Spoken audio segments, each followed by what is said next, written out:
नमस्कार, आप देख रहे हैं इंडिया हेडलाइन 24 न्यूज। आपके साथ मैं हूं ममता सिंह। तो चलिए शुरुआत करते हैं आज की कुछ खास बड़ी खबरों से। जिले के मऊगंज क्षेत्र के ग्राम ऊंची निवासी सविता पटेल ने अपने पति की रहस्यमयी मौत पर चौंकाने वाले आरोप लगाए हैं। उनका कहना है, यह सिर्फ एक हादसा नहीं बल्कि सुनियोजित हत्या है, जिसमें रिश्तेदार के साथ साथ पुलिस की मिलीभगत भी शामिल है। सविता ने बताया, वो पहले अपने पति के साथ रेणुकूट सोनभद्र में रहती थी। उनके कुछ रिश्तेदारों ने उनके पति को किसी आयोजन के बहाने वार्ड क्रमांक 15 रतहर थाना समान जिला रीवा बुलाया। इसके बाद उन्हें अचानक सूचना मिली कि उनके पति लापता हो गए हैं। सविता ने 2 महीने तक लगातार थाना समान में रिपोर्ट दर्ज करवाने की कोशिश की, लेकिन पुलिस ने सिर्फ आश्वासन दिया। उन्होंने बताया कि उन्हें बार बार टरकाया जा रहा है और बार बार यही कहा गया कि जांच चल रही है। आखिरकार उन्हें ये सूचना मिली कि उनके पति का शव रीवा की नहर के पास मिला, वह भी इस हालत में कि उनके गुप्त अंग तक काट दिए गए। सविता का सवाल, अगर मेरे पति की हत्या नहीं हुई तो उनके अंग क्यों काटे गए? किसे उनसे इतनी दुश्मनी थी?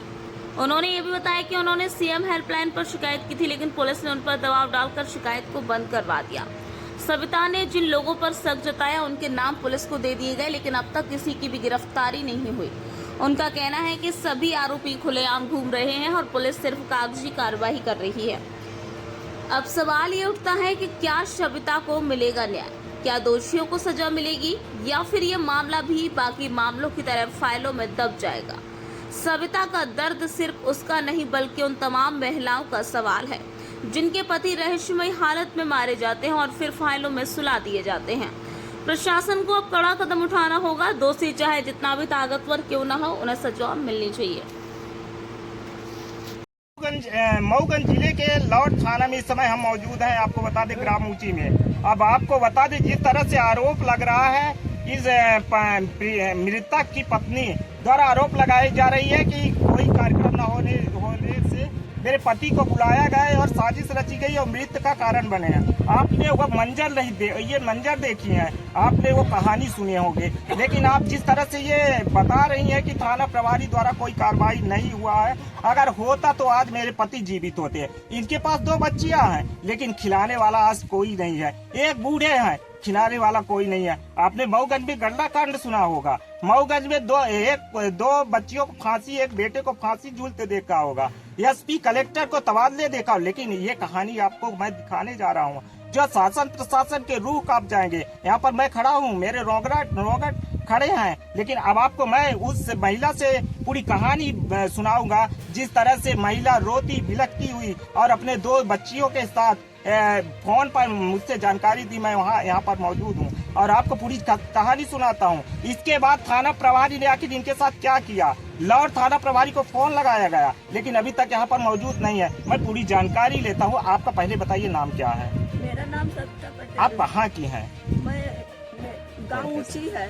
आप ऊंची किस थाने में आता है? ऊंची लौर थाना है। और जिला क्या लगता है? जिला मऊगंज। अपना परिचय ये बताइए, आपके पति को कब निमंत्रण गया?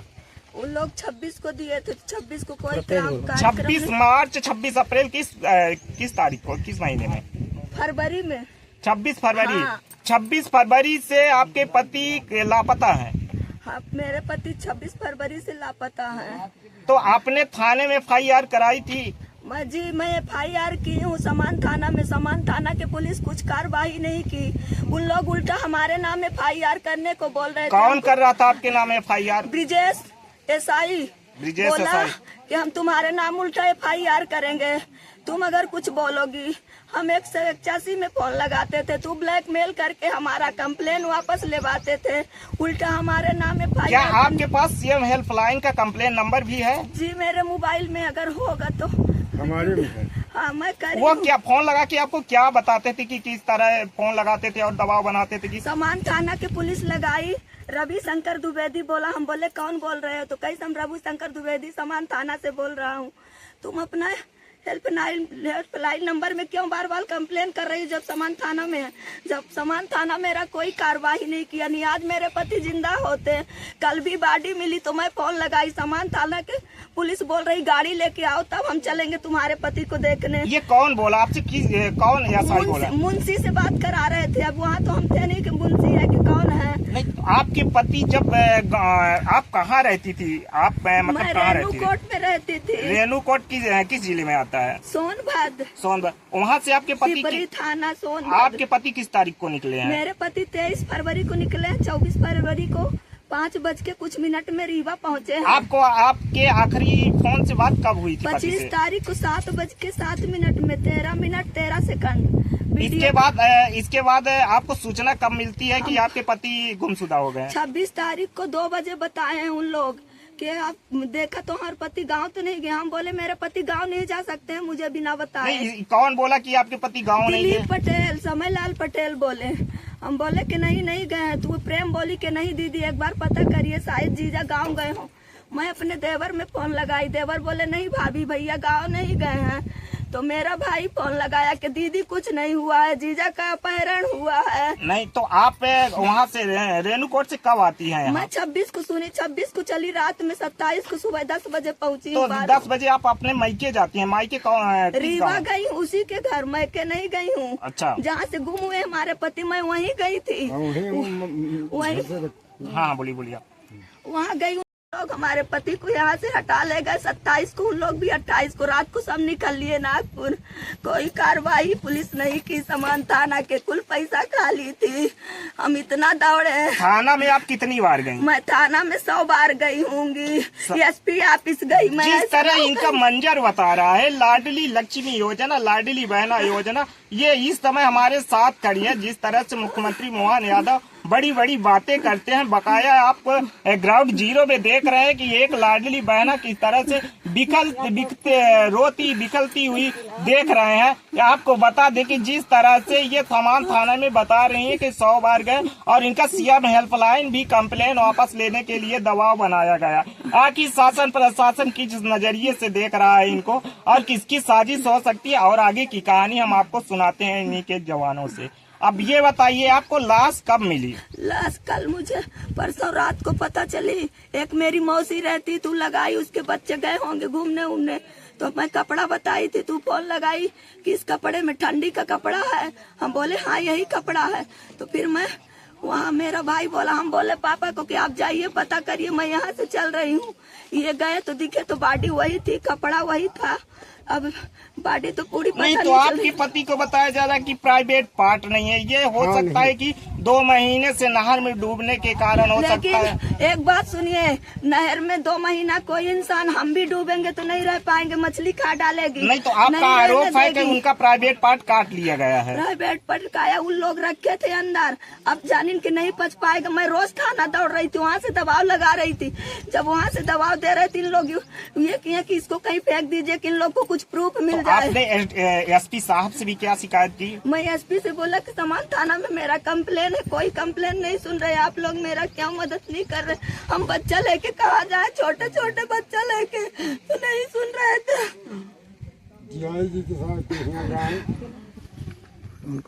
जाए तो कहा अधिकारी मैं नहीं, लाश को आप कब लेके आए हैं? कल लाश को हम नहीं आ पाए थे, पोस्टमार्टम में दे दिए थे। मैं ये भी बोली कि मैं लाश तो नहीं क्या वहाँ पर पुलिस पहुँच गई थी? पुलिस नहीं गई, पुलिस को बुलाया गया। पुलिस बोली कि हम नहीं आएंगे, मुझे गाड़ी भेजो। उस वक्त भी पुलिस हाँ बोल रही पुलिस थी? बोली है।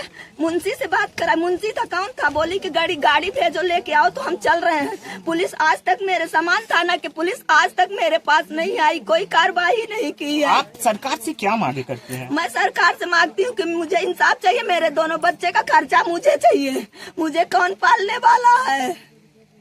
ठीक। आप इस समय जहाँ मैं खड़ा हूँ, मैं एक हैरान करने वाली बात बताता हूँ। एक 11 साल की बच्ची है और पढ़ाई करती है। उसके पिताजी को लापता बताकर या मौत के घाट उतार दिया जाता है।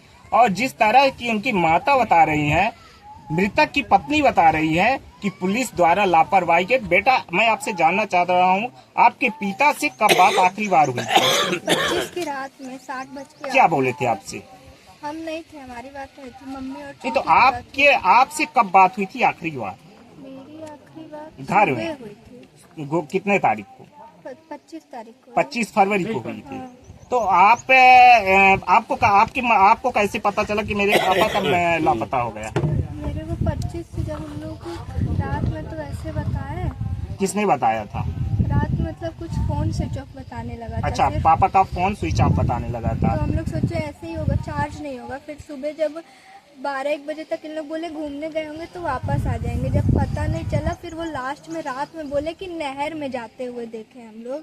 तब फिर हम लोग को शक हुआ, इसलिए फिर हम लोग गाँव आपके आए पापा थे। रेणुकूट में करते क्या थे? जॉब करते थे। तो आपके पापा की कमाई लगभग कितनी होगी? होगी 15-20।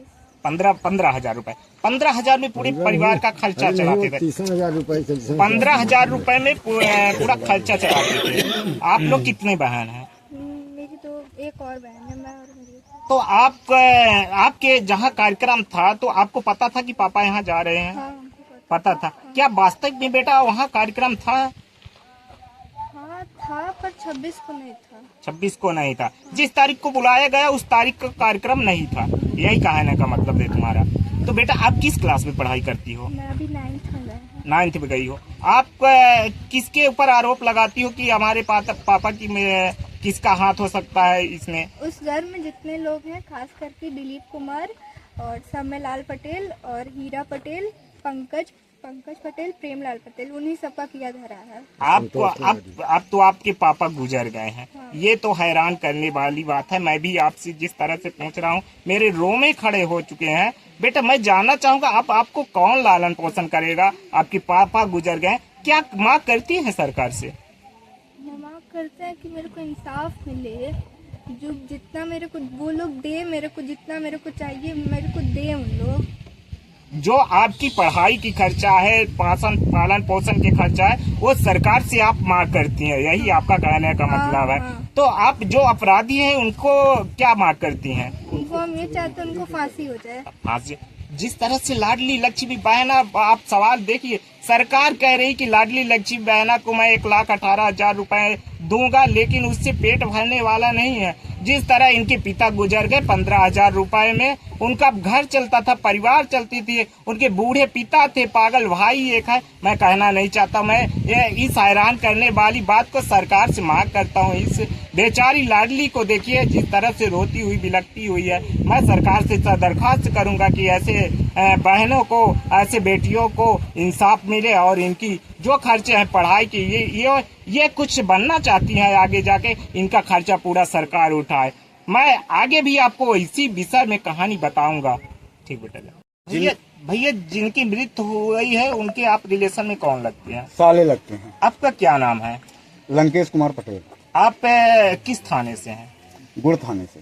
तो आप ये बताइए, जिस तरह से आपके रिश्ते में तो जीजा लगते हैं। हाँ। जीजा जब आपके चल के आए तो क्या आपको पता था कि यहाँ आए हुए हैं? हमको ये पता था कि निमंत्रण आया है। निमंत्रण आया है तो पता था कि 25 तारीख को उनके घर में ब्राह्मण भोजन है और 26 तारीख को मानस की बैठकी के लिए बोला गया था, लेकिन उनके घर में मानस की बैठकी नहीं थी। जिसने निमंत्रण भेजा था दिलीप पटेल ने, उनके घर में दिलीप पटेल ने बोला था कि हमारे घर में मानस की बैठकी है चिरौलन में। तो 26 तारीख को उनके घर में कोई कार्यक्रम नहीं था, फिर भी निमंत्रण भेजे थे 26 तारीख का।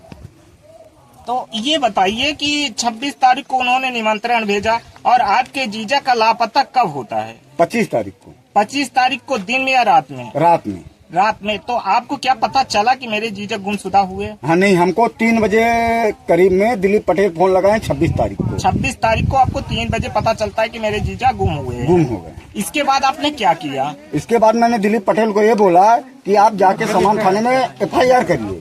तो दिलीप पटेल ने बोला हमने ऑनलाइन कंप्लेन कर दिया। ऑनलाइन कंप्लेन करने का मैं बोला प्रूफ भेजिए। तो जब हमको 3 बजे बात हुई तो बोले कि मैं, क्या ये बात का रिकॉर्डिंग भी आपके पास है? रिकॉर्डिंग नहीं है, कॉलिंग सिर्फ हुई है बात। तो आप जिस तरह से आरोप लगा रहे हैं दिलीप के ऊपर, तो आपको क्या लगता है कि उनका हाथ ही है? हाँ, दिलीप पटेल का पूरा हाथ है इसमें। जब आपके घर में कोई 26 तारीख को कोई कार्यक्रम नहीं है तो आप फिर 26 तारीख को किस हिसाब से आपने निमंत्रण भेजा? तो आप इसके बाद आपने FIR करने क्या थाना पहुंचे? हाँ, थाना FIR पहुंचे हैं। थाना की समान थाने में सब रिपोर्ट हुई है। तो समान थाने वाले सिर्फ इतना करके बोल रहे हैं कि हमने कार्रवाई कर रहे हैं, आप लोग घर जाइए, हम कार्रवाई कर रहे हैं। तो आपको क्या लगता है इसमें, जो जिस तरह से आप बता रहे हैं कि दिलीप कुमार की साजिश है, इसके बाद आपने थाना गए, थाने में पुलिस के चक्कर कितने बार आपने काटा? पुलिस का चक्कर कई बार काट चुके हैं। तो पहले आप ये बताइए, हम ये पूछना चाहते हैं, समान थाने पुलिस से पूछना चाहते हैं कि हम आपके घर में आए हैं, हम आपके घर से घूम गए हैं, और दूसरी बात, वो जिनके घर हम आए हैं वही नागपुर फरार हो जा रहे हैं दूसरे दिन, वो ढूंढवा नहीं रहे हैं। तो उनकी लापरवाही नहीं है। तो ऐसा नहीं लग रहा है आपको कि पुलिस का भी हाथ है इसमें? इसमें पुलिस का भी हाथ है। तो आप एक बात और मुझे बताइए, मेरे जो जहन में चल रहा है, रात में वो लापता होते हैं, तो आपको जानकारी किसने दिया? जानकारी हमको दिलीप पटेल ने दी। मतलब पूरा कार्यक्रम में दिलीप का पूरा हाथ दिख रहा है? हाँ, दिलीप का पूरा हाथ दिख रहा है। तो आपने फिर थाना प्रभारी में नाम दर्ज रिपोर्ट कराया? नाम दर्ज रिपोर्ट कराया। इसके बाद भी कार्रवाई नहीं हुई? कोई कार्रवाई नहीं। आपके बहन ने बताया कि मैंने सीएम हेल्पलाइन भी कॉल किया था, इसके बाद दबाव भी बनाया हाँ, गया। तो ये क्या बात सही है? तो सीएम हेल्पलाइन में कंप्लेन हुआ था, मेरा रवि द्विवेदी से बात हुई है। रवि द्विवेदी ये बोल रहा है कि आप लोग जो सीएम हेल्पलाइन में कंप्लेन किए हैं वो अपना कंप्लेन वापस लीजिए। बार बार रवि द्विवेदी धमकी दे रहा है कि अपना कंप्लेन वापस लीजिए। तो क्या सीएम हेल्पलाइन का कोई नंबर है जिसमें आपने शिकायत किया? हाँ, सीएम हेल्पलाइन का जो कंप्लेन किया है उसका नंबर है। फिर इसके बाद बॉडी कब मिलती है आपको? बॉडी हमको मिलती है कल रात में। हाँ, कल रात में आपको बॉडी मिलती है। हाँ। इसके बाद आप बॉडी कहाँ ले जाते हैं? बॉडी डायरेक्ट वहाँ से लेके किया जाए। क्या वहाँ पर पुलिस पहुँचती है? पुलिस, समान थाने की पुलिस वहाँ पहुँच के चुपचाप खड़ी है, कोई कार्रवाई नहीं की है। रायपुर थाने की पुलिस आई है, उसने कार्रवाई की है। तो आपको क्या लगता है इसमें सबसे बड़ा हाथ क्या है? सबसे बड़ा हाथ है समान थाने के टीआई और ब्रजेश सिंह मुंशी जो है समान थाने का। आगे की कार्रवाई क्या चाहते हैं? आगे की कार्रवाई ये चाहते हैं हम कि समान थाने में जितने पुलिस वाले हैं, जितने घूसखोर हैं, वो सब सरकार से मैं आवेदन करता हूँ वो सबको निलंबित किया जाए। जिस तरह ये मंजर देखे हुए हैं, हमें ये लग रहा है कि पूरी कहानी में कहीं न कहीं साजिश रची गई है, और इस साजिश में मैं गौरव राजपूत जो आईजी डीआईजी हैं, मैं उनसे दरखास्त करता हूं कि इसमें निष्पक्ष जांच हो, इसके बाद आखिरी कार्रवाई हो। जो दोषी हो, चाहे पुलिस हो चाहे कोई अपराधी हो, जो भी हो, उन्हें निलंबित किया जाए और मांग की जाती है कि उन्हें जेल के सलाखों में भेजा जाए। मैं दीपक गुप्ता, कैमरामैन संतोष रावत के साथ, मऊगंज। वक्त हो गया एक छोटे से ब्रेक का। ब्रेक के बाद फिर से हाजिर होंगे ऐसी कुछ खास बड़ी खबरों के साथ। तब तक के लिए नमस्कार। हर खबर की अपडेट पाने के लिए आप हमारे चैनल को सबसे पहले सब्सक्राइब करें।